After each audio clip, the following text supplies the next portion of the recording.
Сәлем достар, бүгін біз көктем салатын дайындайтын боламыз.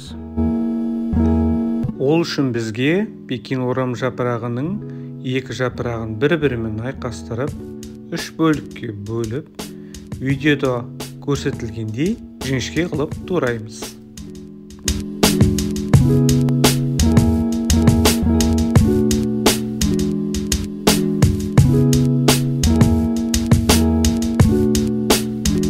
Туралған пекин орам жапырағын арнайы ыдысқа салып алып қоямыз. Келесі бізге алдын ала суға пісірілген 3 жұмыртқа қажет болады. Жұмыртқаларды видеода көрсетілген тәсіл бойынша тураңыздар.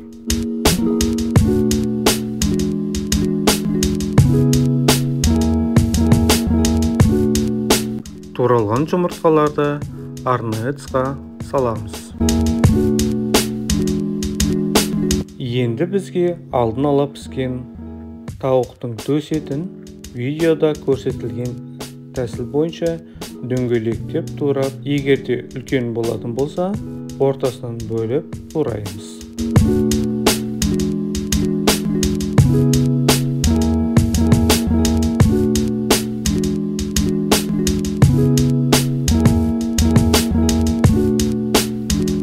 Туралған тауық етінде арнайы ыдысқа саламыз. Туралған пекин жапырағы жұмыртқа тауықтың үстіне 4 ас қасық жасыл бұршақты саламыз.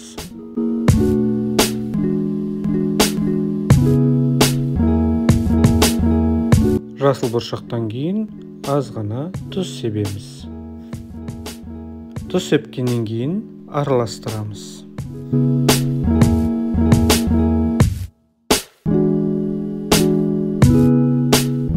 Араластырып болғаннан кейін көлеміне қарай майонез құямыз. Майонез құйғаннан кейін тағы да жақсылап тұрып араластырамыз. Содан соң арнайы ыдысымызға шыққан салатымызды саламыз. Дәмі сондай өте керемет салат. Көктемгі және де тойымды барлық қонақтарыңызға және де үйдегілерге жасап берулеріңізге болады. Астарыңыз дәмді болсын. Каналыма тіркелуді ұмытпаңыздар. Алда тағы да видеолар болады.